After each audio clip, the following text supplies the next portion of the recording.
Imagina. Imagina. Cada libro es un viaje sin límites.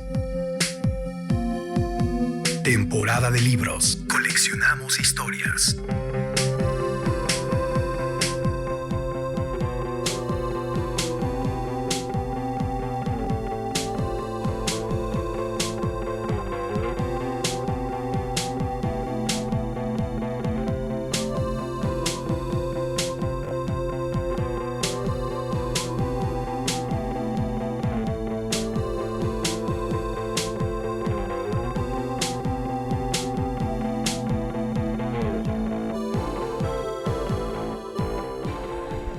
Hola, ¿qué tal? Muy buenas tardes, bienvenidos a Temporada de Libros, un espacio para las escritoras, los autores que hoy por hoy llenan nuestros libreros, llenan el horizonte de nuestros deseos lectores y pues estamos en el corazón de la máxima fiesta librera en América, lo digo con toda claridad.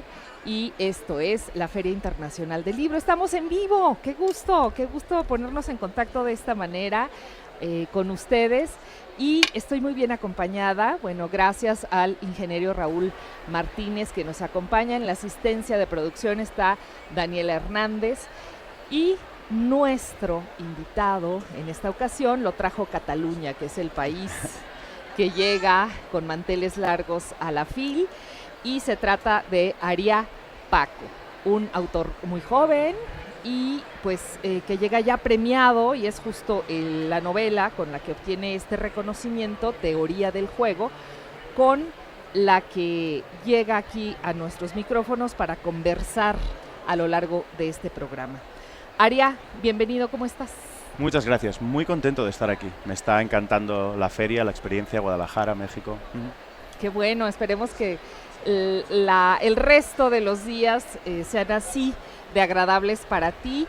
Y pues les cuento rápido, Ariá nació en 1993 en una provincia de Cataluña, que es Igualada.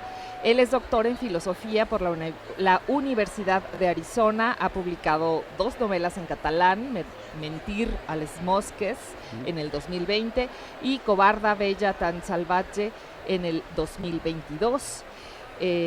Además ha obtenido el premio Roc Boronat y por la obra sobre la que hoy charlaremos, Teoría del Juego, pues obtuvo el 10º premio Libros Anagrama de Novela 2025. Bienvenido de nueva cuenta y pues hablemos del juego, Paco, Ariá. Sí. Vamos a platicar de ese juego que todos jugamos, como decía el clásico, y estamos hablando, sí, de sexualidad, estamos hablando de despertar sexual, estamos hablando de erotismo y desde una voz claramente masculina, que es el personaje principal de esta novela, que es Ernest. Pues para empezar, el germen de esta historia, mientras podemos leer y encontrar a muchas autoras mujeres que visitan y revisitan justamente la sexualidad que durante mucho tiempo estuvo, digamos, acallada, soterrada, o por lo menos en el ámbito literario difícilmente publicadas. Encontrar una novela como esta, de verdad que para quienes estamos del otro lado como lectores, como lectoras, se vuelve algo interesante y muy, muy fresco. De verdad, yo he disfrutado leerte. Cuéntanos del germen, cómo surge. Te agradezco esta idea, esta presentación, porque es un poco también como yo concebí la novela.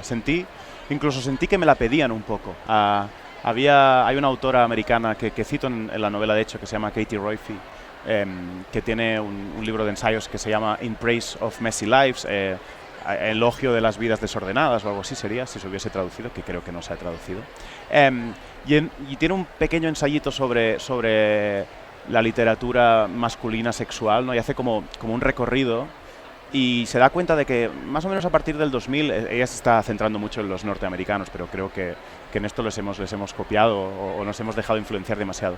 Más o menos a partir del 2000, con David Foster Wallace, dice ya... Luego el gran Foster Wallace. Claro. Veníamos de Roth, veníamos de Updike, que escribían como muy testosterónicamente, ¿no? Una heterosexualidad casi banalmente misógina, con la que ahora yo como lector no conecto. Yo leo ese libro y digo, hay cosas que te estás perdiendo, ¿no? Claro, Philip. y estaban los grandes tótems como Bukowski, por ejemplo, sí, para claro. seguir con la literatura y su tradición en Estados Unidos. Ay, pues abrumadora, ¿no? Sí, exacto. Y estaban como muy... ¿no? Era muy sexual su literatura, su escritura. Siempre estaban hablando de eso. Y luego, a partir de Foster Wallace, dice Roy Fee, hay como un gesto en el cual los escritores varones heterosexuales se dan cuenta de lo que está pasando, de lo que toca, de que lo importante ahora es que las mujeres conquisten un poco este espacio para hablar de sexualidad. Y entonces su manera de retirarse, dice, es un poco ridícula porque hacen ver que no va con ellos el tema, hacen ver que no les interesa el sexo en su escritura, ¿no? Es como si fuesen demasiado cool para desear, ¿no? Ellos están por otras cosas y hablan... bueno, hacen todas sus teorías sobre envidia, sobre poder, sobre todo lo que quieras, pero siempre como si no fueran sujetos deseantes, y todos sabemos que los hombres a nuestro alrededor son sujetos deseantes. Y entonces, claro, tienes o hombres que están un poco de perfil, ¿no? Que se están poniendo un poco de perfil y no quieren... en el siguiente libro ya hablaré de deseo, ¿no? Van como posponiendo la cuestión, o tienes los hombres de hace 30, 40 años, que como lector no acaban de hablar de los temas que están en mi mesa. O sea, ¿no? Al final tú vas a los libros, perdón si me enrollo demasiado, pero es que me parece un muy buen hilo este que has empezado introduciendo. Cuando tú vas a los libros un poco... porque estás confuso, porque tienes una intimidad que necesitas, ¿no? Necesitas hablar con alguien de algo muy fuerte que te está pasando, y para lo que no tienes respuestas. Yo voy a los libros para eso, sobre todo, no solo para entretenerme. Hay muchas maneras de entretenerse en el mundo y algunas mucho más... ¿no? Piden mucho menos que la lectura, pero la lectura te hace hablar con la parte más secreta y más intrigante de ti mismo, ¿no? Y si vas a los libros de estos escritores un poco banalmente machistas de hace 40 años, no hablan de lo que están hablando tus amigos en la mesa, no tienen la culpa que tú tienes, etcétera. Y entonces yo buscaba esta intimidad. Yo lo dije, a lo mejor suena muy soberbio esto, lo siento porque no lo sé decir mejor, pero yo buscaba este libro en las librerías y como no lo encontraba decidí, pues toca escribirlo, que eso es un consejo que da G.D. Salinger en un libro precioso que es Seymour, una introducción. Dice, antes que un escritor, eres un lector y tienes que preguntarte si pudieras escoger con todo tu corazón qué libro querrías leer, y ese es el libro que tienes que escribir. Y yo pensaba que quería leer A los hombres por dentro, que es una cosa que dice literalmente Aurora, uno de los personajes de la novela, y decidí intentarlo, sí. Pues mira, ahora que lo dices, Aria, no es que yo quisiera leer este libro, lo tuviera en mente. Ahora, pues bueno, leo mucho. Sí.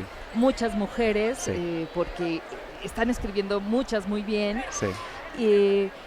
Pero leerte, claro que me dicen, no solo me da un interés, sino que me da esperanza, ya te lo comentaba un poco fuera del aire, de pensar que hay más como Ernest. Hablo de hombres que aceptan esta sensibilidad, sí. No quiero decir... Muchas veces oímos el lado femenino, hay que desarrollar el lado femenino. Vamos, es su lado, punto. Es el lado sensible de las personas, hombres o mujeres. Sí. Y ese lado sensible sí que lo ha caminado, sí que se lo pregunta, sí que se lo cuestiona el personaje central, que es Ernest. Y de verdad tienen que leer Teoría del Juego. Y les digo a todas y a todos, porque... nos hace repensar en nuestras formas de relacionarnos con los demás, y particularmente desde la heterosexualidad. Sí, de hecho, si puedo hacer un par de comentarios sobre esto, porque me ha interesado mucho el hecho, claro, no le están buscando las lectoras este libro, me parece bastante normal. Creo que estamos en una fase... No sé, tiene que ver tal vez con la confusión general, ¿no? De este mundo que no sabemos hacia dónde va, muchos cambios. Pero creo que estamos en una fase en la que buscamos mucho identificación en la lectura. Y uno de los problemas que tenemos, lo lanzo como dato general, es que los hombres leen poco.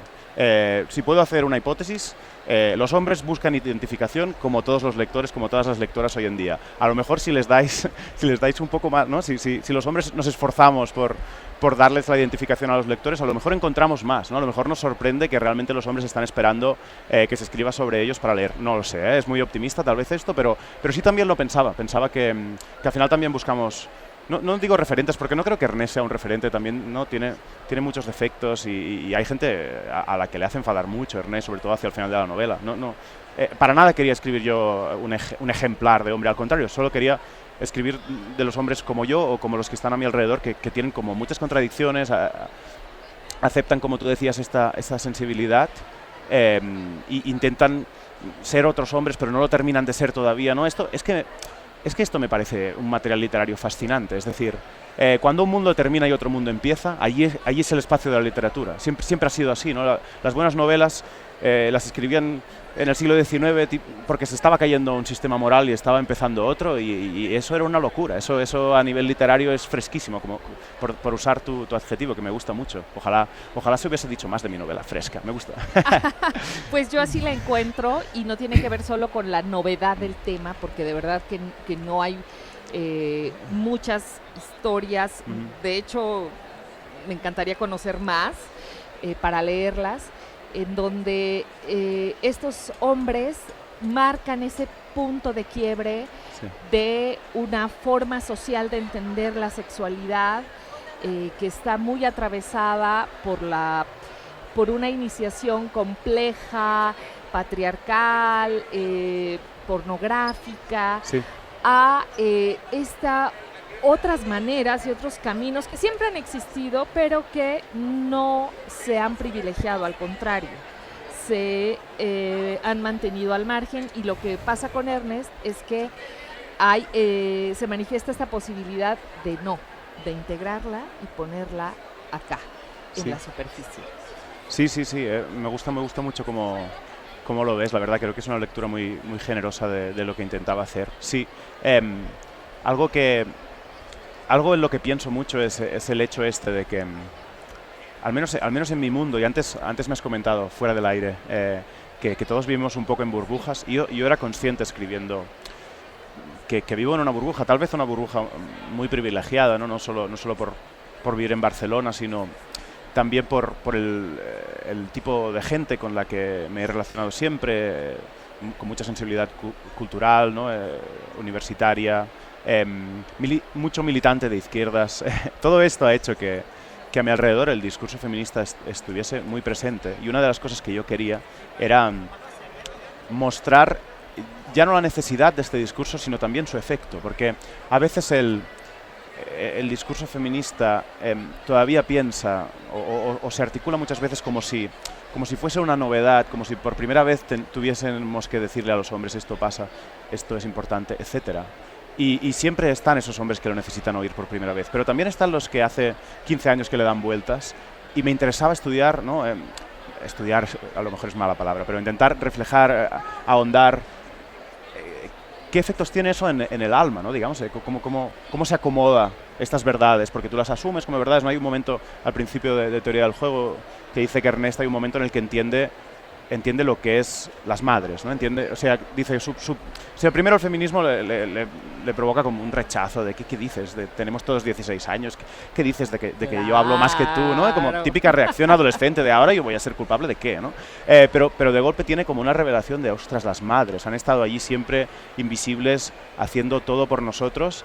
Y ahora dice algo como que decirles gracias ahora parece declararte cómplice de un sistema casi de esclavitud, ¿no? Aceptarlo, ser parte. Ser parte, ¿no? Y esa revelación que es real, ¿no? Que es algo que cambia profundamente la relación que tienes con tu madre cuando te das cuenta, ¿no? Porque claro, como adolescente, pues te estás enfadando con tu madre porque hoy no te está dejando salir con tus amigos o no sé qué, ¿no? Y piensas que es injusta, y luego de golpe ves como la big picture, ¿no? Lo ves todo y te das cuenta de todo lo que se está haciendo por ti. Y una de mis hipótesis era que uno de los efectos de eso era la culpa. O sea, porque se sientes culpa, dices, ostras, yo soy cómplice de esto, ¿no? ¿Y cómo lo acomodas?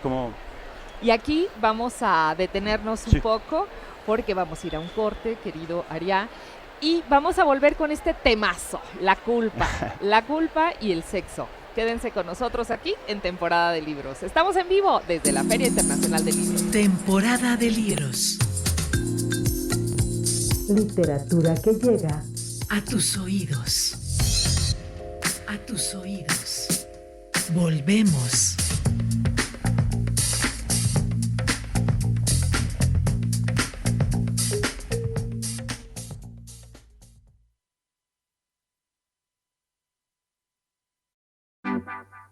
Temporada de Libros. Sorbos de literatura para acompañar el caos. Continuamos.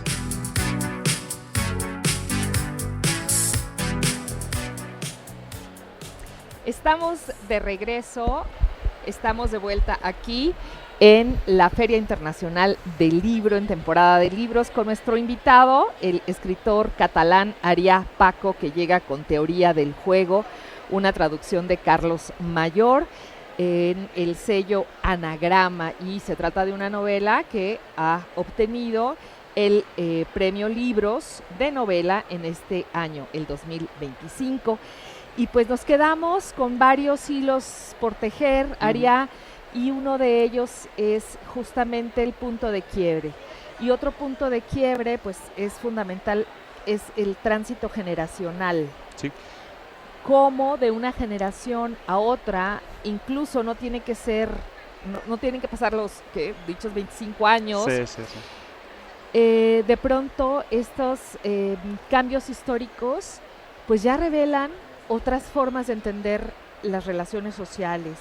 Y platicábamos un poco fuera del aire sobre este concepto que a muy pocas páginas de tu novela aparece, y es feminismo. Sí. Como para la generación de Ernest, el protagonista, la aparición de ese término, no, claro que le detiene, le pone a reflexionar, pero sobre todo por la edad en la que está, que es todavía muy, muy jovencito, voltear a ver su círculo primero, su familia. Y eso me parece súper interesante. Cuéntanos. Sí, ahí, claro, la novela va siguiendo toda la evolución un poco. De hecho, la primera parte se llama Clases de lengua, ¿no? Porque está aprendiendo un poco el lenguaje del amor, el lenguaje de cómo relacionarse, en su caso heterosexual, cómo relacionarse con las chicas que le gustan, ¿no? Como un poco aprender todo este lenguaje. Y durante este momento, ¿no?, de esta efervescencia hormonal que todos conocemos de los 15, 16 años en el instituto, en la prepa, ¿no?, diríamos aquí. Sí. Durante este momento sale por primera vez el concepto de feminismo, ¿no? Y me acuerdo de que esta anécdota es real de la novela. Esto pasó de verdad, que fue durante la votación de delegados, que de golpe unas chicas que estaban más avanzadas que nosotros y habían leído esto, lo sabían, alguien se lo había contado y nos dijeron, no, es que todos los años los delegados han sido chicos y todo el rato habláis vosotros y no nos dejáis hablar. Y a nosotros nos pareció una cosa marciana, muy extraña. ¿Qué me estás contando? Esta diferencia, ¿quién la ha trazado? ¿Por qué es tan importante si hablamos nosotros? ¿No? O sea, esta reacción primera, ¿no?, que tienes, la recuerdo. Lo de hablar con los padres ya es inventado, ¿no? Hay que escribir, hay que crear escenas literarias. Y en el libro lo que pasa es que Ernest se lo cuenta a sus padres, y sus padres no saben del todo si preocuparlo ya mucho, porque él, ¿no?, como es un chico tímido, también quieren que construya su personalidad y en parte su masculinidad, ¿no? Es como, ostras, es el momento para que sienta que debe apartarse, ¿no?, porque que debe dejar el espacio a los otros o a las otras. Y hay un poco conflicto allí familiar, ¿no? La madre no sabe exactamente cómo tomárselo. Pero sí, desde entonces el feminismo, estos últimos años, antes lo hablábamos, ¿no? Ha pasado. Tú decías que hace uno, si quieres contarlo. Sí, que en mi época de instituto, de prepa, aceptarse feminista era como sacar la credencial de lesbiana, cosa que era malísima. O sea, si ya era terrible. Te situaba fuera, ¿no? Digamos. Absolutamente, en el sitio más marginal.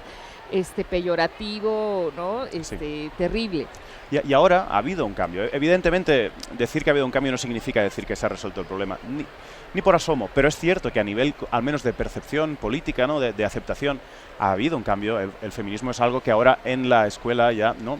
ya se cuenta, así como en mis 16 años todavía no, pero ahora ya sí, ¿no? Al menos en Cataluña, ¿no? Ya es desde pequeños hay un poco de educación, de inculcación de estos valores.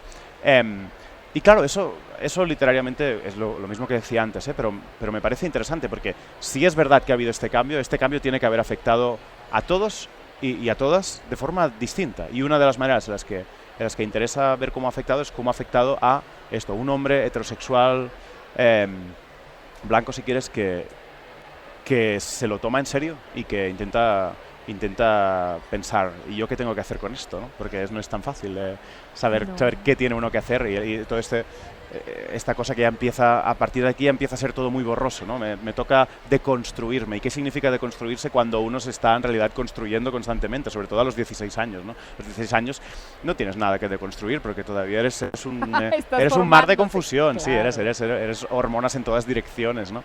Bueno, esto me parecía interesante porque y como decía antes, hay que hacer novelas sobre esto. Mi idea, una cosa que pensé una vez, recuerdo escribirla en el diario, es si ha cambiado algo, tenemos que hacer novelas. Y las novelas tienen que rascar un poco. Si no hacemos novelas, solo nos estamos poniendo guapos para la foto constantemente, ¿no? Y no ha cambiado nada de verdad. Y al final el tema para mí de la novela y lo que cuenta mejor que nada es la profundidad y la complejidad de la conciencia humana. Y hay que ir allí a mirar qué pasa en la conciencia de los hombres, ¿no? Eso me interesa mucho. Y eso ocurre. En ese sentido, pues siéntete tranquilo porque sí es efectiva tu novela, porque sí padece junto a Ernest, esta lectora, estos tránsitos que a veces son tan violentos respecto a lo que significa el deseo, la búsqueda de placer tan punzante, pero inmediatamente, antes incluso que hagas nada siquiera, ni siquiera que termine esa idea, está la culpa. Sí, es ¿no? verdad. Y entonces, también en esta formación judio-cristiana, en todas estas normas que no es cierto que cambian con la velocidad o se adaptan con la velocidad deseada, sí. Pues también hay mucho de esto. Y eso, por eso la vuelve tan verosímil y tan cercana a la historia. Sí, me interesa muchísimo el tema de la culpa ligado a la sexualidad, porque uno pensaría que ya lo hemos superado esto, ¿no? Uno pensaría, bueno, la culpa por el deseo es una cosa muy de normas antiguas, de mundo eso, de un catolicismo, de mucha cerrazón. O incluso uno pensaría, y voy a citar uno de los mejores poetas de mi país en catalán, Adrià Targa, que está por aquí en Barcelona, bueno, ¿no? como parte de la delegación de Barcelona. Y él es un poeta homosexual y él escribe sobre su despertar del deseo con la culpa, claro, la culpa que siente un homosexual por no desear lo que se supone que tiene que desear, ¿no? Y claro, piensas, tiene mucho más sentido en él la culpa que en mí, ¿no? O sea, debería ser él el que escribe, y lo hace, el que escribe sobre la culpa y el deseo. Pero a la vez, esto no quita que también los hombres heterosexuales en un cierto paisaje moral también sientan culpa inmediatamente, ¿no? De hecho, incluso la culpa aparece aquí antes sí. que el feminismo, y yo diría que va evolucionando a lo largo de la novela. Esto es algo que no sabes, perdón porque estoy siendo un poco caótico, pero es que me interesa mucho este tema. Tú no sabes, cuando te pones a escribir, no tienes las respuestas tan claras y no tienes el mapa psicológico tan claro. Pero después de escribir la novela me he dado cuenta de que la primera culpa de Ernest es la vergüenza esta, ¿no?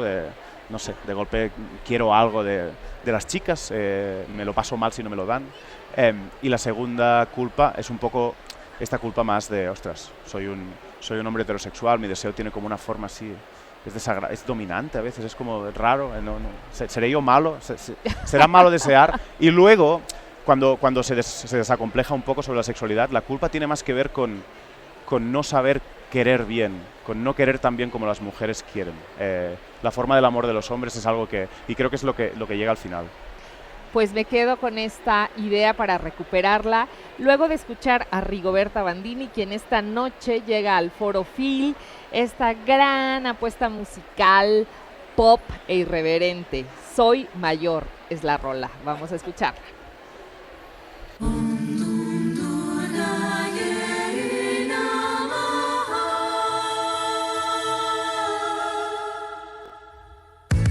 Necesito estar tranquila, disfrazarme de señora que sale a comprar el pan. Llevo malas despedidas, son las 6 de la mañana y aún no me he ido de este barrio. Soy mayor.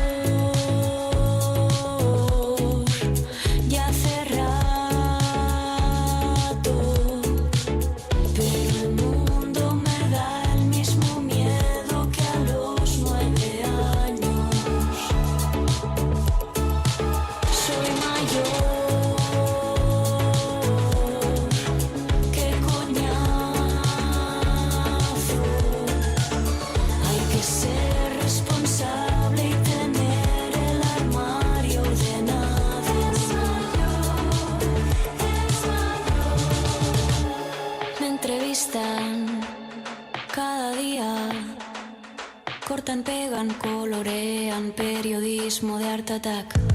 Tengo sangre en las encías, creo que voy fatal de hierro, de algo que no sé explicar.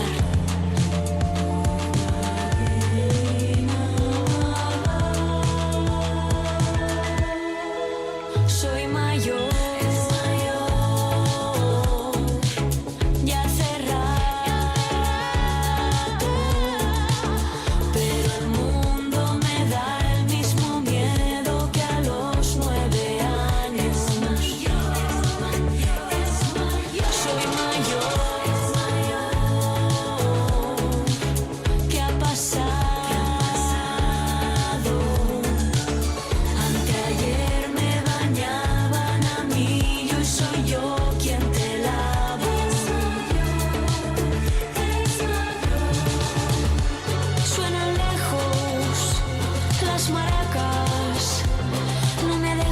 Ser popstar sin saber bailar.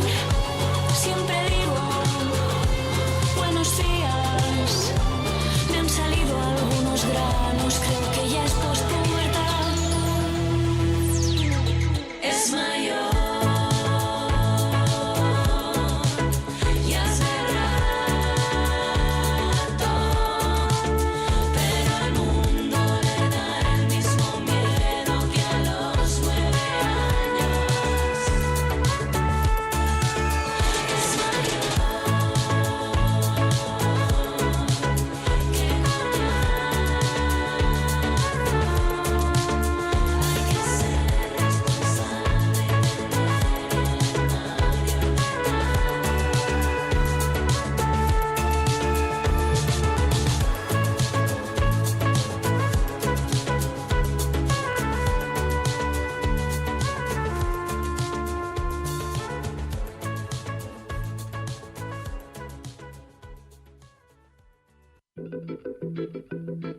Temporada de libros.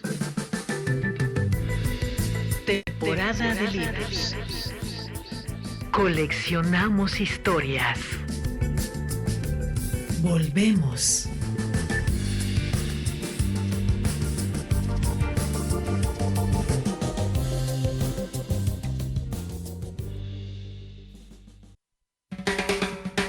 Voces de la literatura en nuestra lengua. En nuestra lengua. Temporada de libros. Temporada de libros. Continuamos.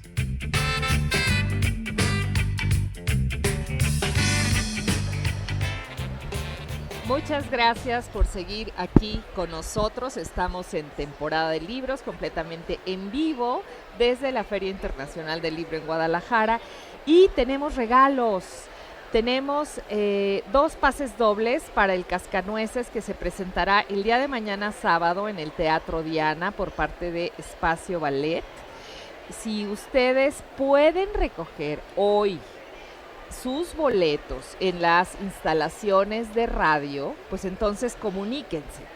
33 31 34 22 es el teléfono, las extensiones van de la 12801 a la 12803. Llamen y gánense esta oportunidad de pasarla muy muy bien en familia en el Teatro Diana.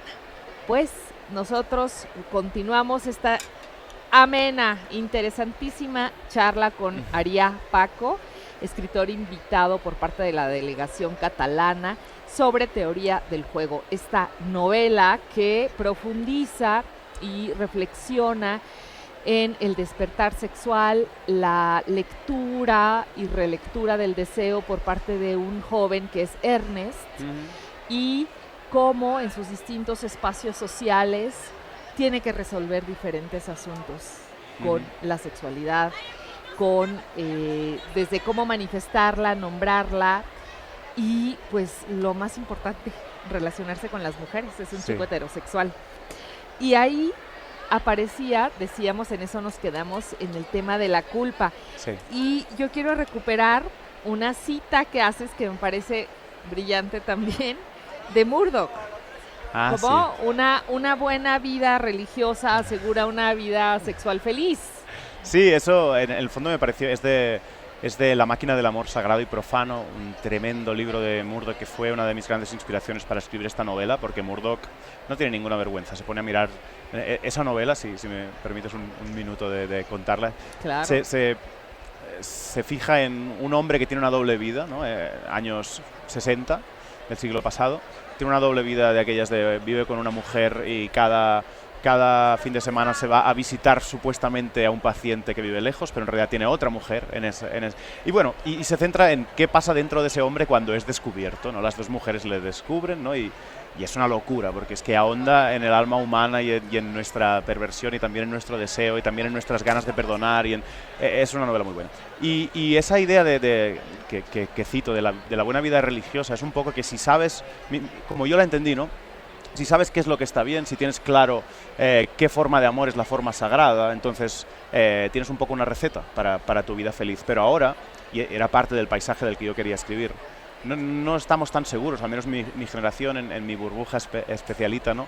No estamos tan seguros de que queremos copiar los modelos relacionales de nuestros padres, no estamos casándonos con nuestra pareja y teniendo una relación monógama con esa facilidad. Entonces nos falta un poco esa receta que yo creo que es religiosa, es decir, una cosa que hace el matrimonio, digamos, es hacer el amor sagrado, es hacer el amor bueno. Te dice, este es el buen amor, así es como tienes que querer, ¿no?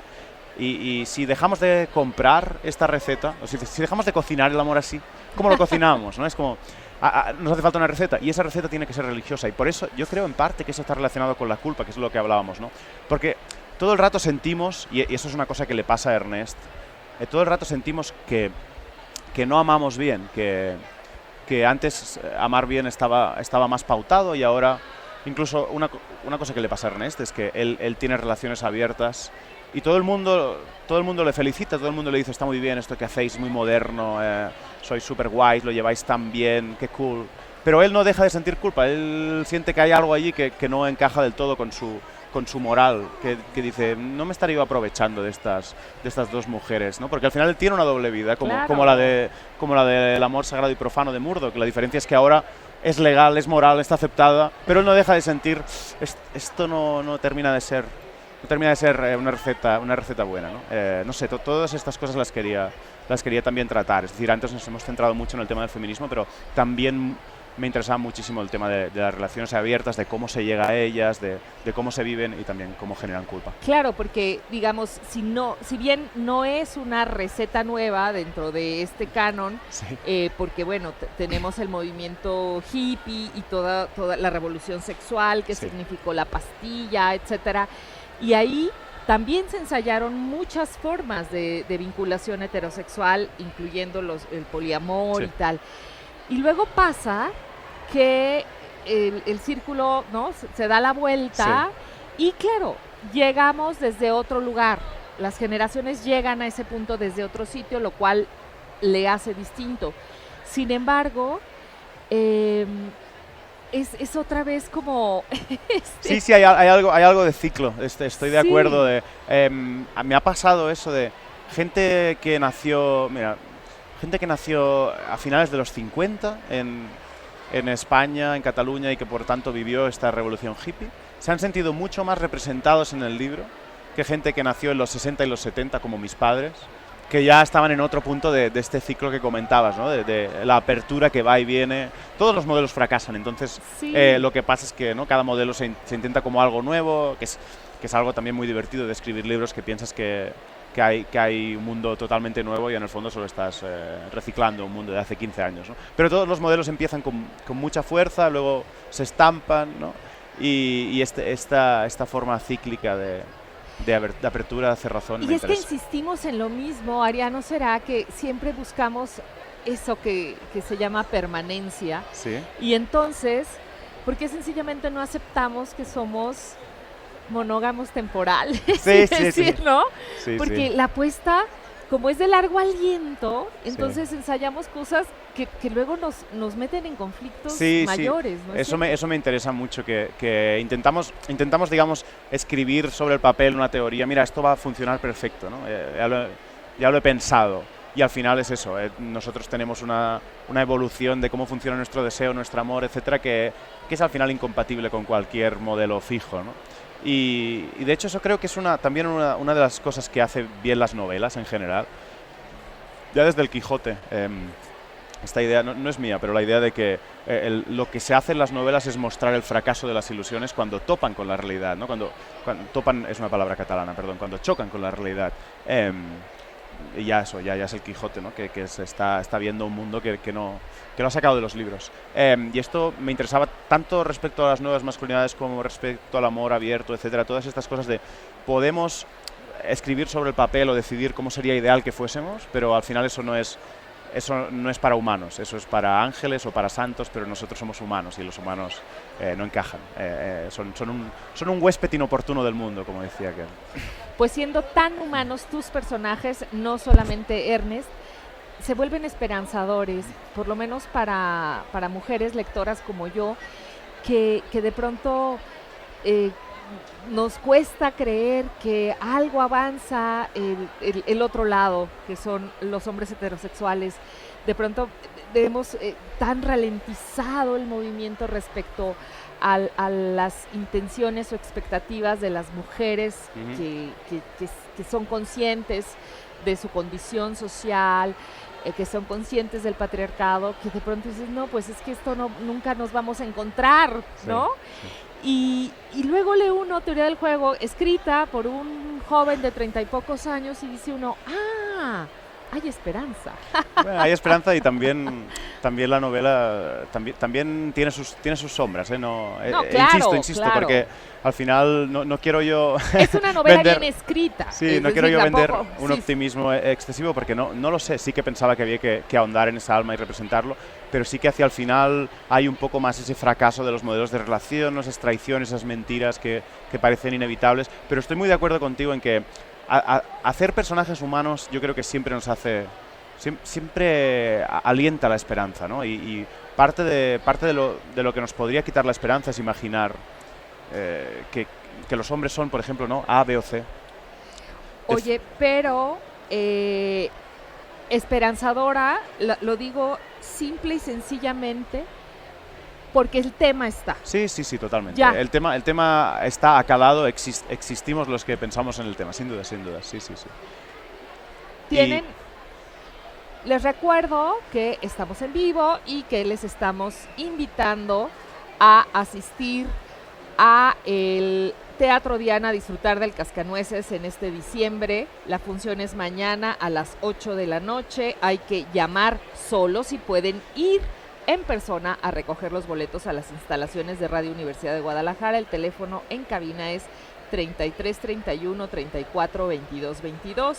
Las extensiones van de la 12-801 a la 12-803 para que se vayan en familia a disfrutar del Cascanueces. Así que a llamar. Nosotros nos vamos a un corte de estación, y regresamos con nuestro invitado Ariá Paco, el autor de la novela Teoría del Juego. Quédense.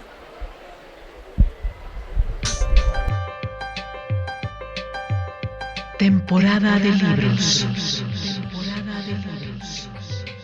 Lecturas bajo la lluvia. Volvemos.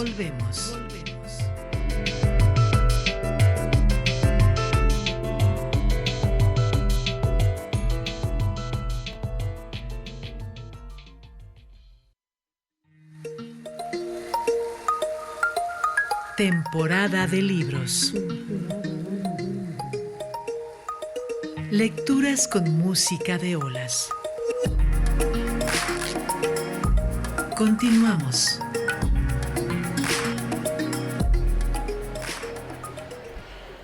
Seguimos en temporada de libros con nuestro autor invitado, Aria Paco, quien nos trae Teoría del Juego, esta novela ganadora del premio de novela de Anagrama en este 2025. Y les recuerdo que le estamos invitando a disfrutar del Cascanueces en el Teatro Diana. La cita es mañana.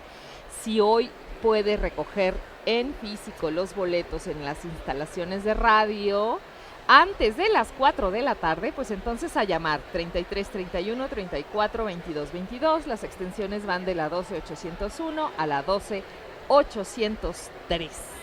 A llamar.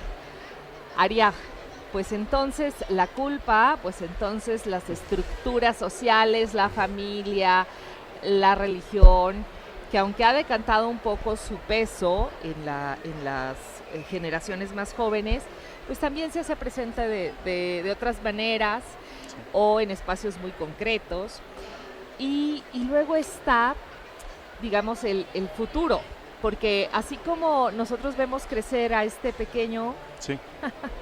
que se sabe precoz, por ahí escucha la palabra Sí. y eso es muy bonito, pues va creciendo y con él también las experiencias que tiene con diferentes chicas que le van marcando, desde Adela hasta Sí. otras más.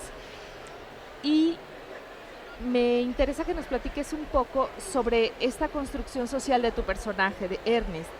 Había que conectarlo también transgeneracionalmente, ¿no? Sí, me han preguntado mucho si es una novela generacional y yo siempre digo, pues me lo tienen que decir los lectores. Si solo conectan los de mi edad, va a ser que sí. Si se puede conectar desde otra generación, pues confío que no. Pero sí, me interesaba mucho ir siguiendo unos ciertos años de evolución que coinciden con mi edad, digamos, biográfica. Sí, me interesaba construir toda la vida de Ernest, en parte porque tenía este proyecto de... Me acuerdo cuando estaba en una residencia en Artomai y leí el primer fragmento, el prólogo de la novela. Uno de los escritores que estaba allí, Taidí, me dijo, ¿entonces qué? ¿Se supone que no nos tiene que caer bien? ¿O qué? Y me encantó esta pregunta, le dije, pues no lo sé. De momento solo quiero contarlo sin censura. Y yo no... Parte del proyecto era que no tenía claro si al final del todo nos tenía que caer bien Ernest y me parecía que no era importante. O sea, era algo como moralmente que juzgue el lector, ¿no? Y para que juzgue el lector sí que quería que al principio lo quisiese y lo comprendiese, lo compadeciese, y me parecía que él necesitaba al niño Ernest antes del amante o del que tiene relaciones, necesitaba el niño en el cual se despierta el deseo y luego tiene pelos en el culo y piensa que es un castigo divino, ¿no? Piensa, claro, eso es por pensar estas guarradas. Y eso me parecía... Bueno, es que es un inicio muy real, ¿no? Es como la primera culpa de la sexualidad. Claro, y se empieza... Ay, es que también la relación con el cuerpo, y eso también, como mujer lectora, pues también es súper interesante ver cómo los hombres van viviendo esa relación. Sí, los directa. cambios del cuerpo. Eso es muy real. Yo lo de precoz que has dicho antes, yo en quinto de primaria, no sé si sirven los mismos números en México, pero bueno, a los 10 años de golpe yo tuve el cambio y tenía efectivamente un poco de pelos en el culo, ¿no? Nada espectacular, pero en educación física cuando nos cambiábamos los niños me miraban mucho, porque ellos tenían cuerpo de niño, tenían cuerpo blanco sin un pelo, ¿no? Y me miraban tipo, pero esta persona peluda, ¿qué ha pasado aquí, no? Y este cambio, esta precocidad que también es una forma de no encajar del todo, ¿no? De sentirte un poco extraño, extranjero, siempre pasa eso en la adolescencia, ¿no? Que es que te parece que eres único y que estás totalmente fuera y no tienes nada que ver con los demás, ¿no? y que esto venga a la vez que el deseo es tan interesante. Realmente los adolescentes, Alejandro Zambra lo decía, que luego intentamos... autor chileno, muy popular acá también. Sí, me encanta. Que luego le intentamos quitar peso y hacemos muchas bromas de ella, pero que la adolescencia es un periodo muy serio sobre el que hay que escribir mucho porque pasan cosas muy importantes, ¿no? Y bueno, sí, esa construcción de edad generacional, no sé, hay un autor catalán que me gusta mucho, que es Ferraté, que dice: no hay generaciones, hay edades. Y siempre pienso en eso, no sé si estoy de acuerdo, pero lo voy teniendo presente cuando la gente me dice, bueno, no es tan importante lo que le pasa a Ernesto, cuando no entienden la culpa, pienso, tendrá que ver con la edad, tendrá que ver con la generación. Todavía lo estoy descubriendo, no sé. Lo estamos descubriendo contigo al leerte, y yo insisto en que se acerquen al sello Anagrama, en donde van a encontrar Teoría del Juego de Aría Paco, para tener estas conversaciones que son tan necesarias. Y me gustaría que nos compartas y nos invites a las actividades que tendrás hoy alrededor, tendrás alrededor de esto, porque giran sobre estos asuntos. Totalmente. Bueno, muchas gracias. Me ha encantado esta conversación. Creo que me ha sido muy útil para también preparar, ¿no?, un poco las cosas de las que vamos a hablar. Hoy por la tarde, ambos días es a las 7:30 en el Salón 1 de la FIL, aquí en la FIL Guadalajara. Hoy hablo de nuevas masculinidades en tiempos de feminismo, con dos autoras catalanas, y mañana hablo del despertar sexual, también en el Salón 1 con Quico Amat, ambos días moderados por Claudia Rius, que es una periodista maravillosa catalana. Y bueno, espero que esté interesante los dos temas, el despertar sexual, las nuevas masculinidades. Me hacen pensar mucho, así que vamos allí a intentar pensar un poco en directo, que es lo divertido.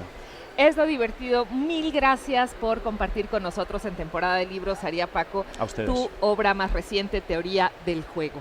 Y esperemos verte de nueva cuenta aquí en la feria. Ojalá que sí. Y si no, en nuestro espacio, en Temporada de Libros. Bueno, pues los ganadores, un número, Aría, del 1 al 4. Del 1 al 4, te voy a decir el 3. El 3 es Jesús Axel de La Paz Navarro. Ah, no, otro, es cierto.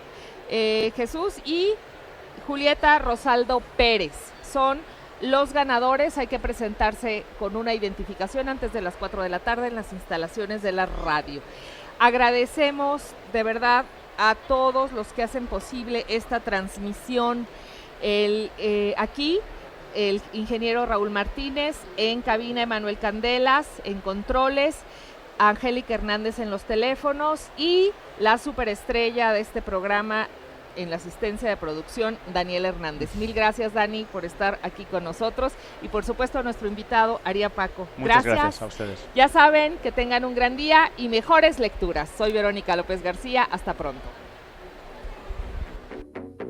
Se me ha parado el corazón, ya no hay tic-tac, no hay diversión, busco y no encuentro la alegría. Salgo a pasear por la ciudad, me fumo un pit y sin pensar no reconozco mi apatía. Quise ser chef y lo logré, me apunté a inglés y soy Sean Penn, no tengo excusas, doy envidia. Pero estas ganas de morder creo que me van a enloquecer y he roto toda la camisa. Busco un centro de gravedad permanente, un lugar del que no me quiera bajar. Seguiré buscándolo toda mi vida, como un náufrago que no llega nunca a su hogar.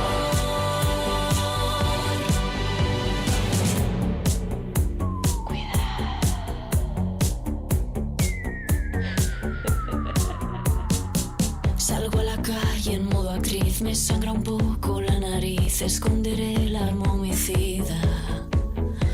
Bailo a mi gusto, hago claquete, alegro el día sin querer, parezco siempre distraída. Se me acelera el corazón, si alguien aprieta ese botón puede acabarse la partida.